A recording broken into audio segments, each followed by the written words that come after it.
જો મિત્રો, કાલે આ લોકો બળજબરી પૂર્વક અમારી મંજૂરી વગર મશીન ઊભા પાકમાં નાખેલ છે અને આટલું નુકસાન કરેલ છે.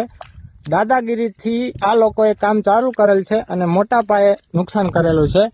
તમે જોઈ શકો છો આ રીતનું તાનાશાહી દાદાગીરીથી આ લોકો કામ કરી રહ્યા છે.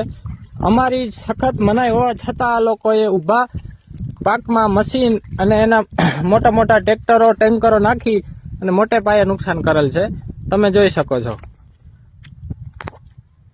આ તમે જોઈ શકો છો, આ અમારી આજીવિકા છે. આ લોકોએ આના ઉપર ઓલું કર્યું છે અને એ લોકો એમ કે છે કે આમાં કઈ તમારું નુકસાન થયું નથી, આમાં કઈ અમારું બચ્યું જ નથી. અડધી જાજી જમીન લઈ લીધી ને બાકી બધું હતું એ નુકસાન કરી નાખ્યું. તમે જોઈ શકો છો આવી રીતના કરીને વયા ગયા છે. હવે આને અમારે કેવી રીતના પાછું હરખું કરવું, કેવી રીતના આમાં અમારે પાક લેવો અને કેવી રીતના અમારે નભવું, આ અમારી આજીવિકા છે.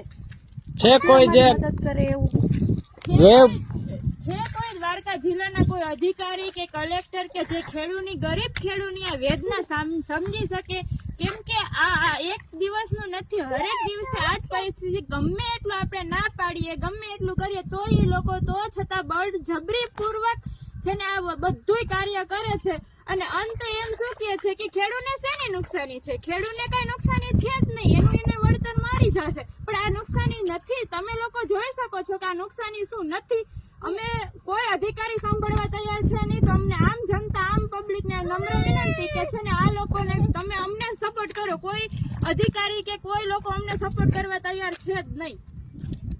જો મિત્રો, આ અમારા ખેતરમાં બેરીગેટ લગાવી અને અમને પગ દેવાની સખત મનાઈ કરી અને આ લોકોએ ફરતે બેરીગેટ મારી દીધા છે. અમારી જમીન હોવા છતાંય અમને પગ મૂકવાની મંજૂરી નથી આપતા લોકો. આવી તાનાશાહી, આવી દાદાગીરી આ લોકો વાપરી રહ્યા છે. જય હિન્દ, જય ભારત.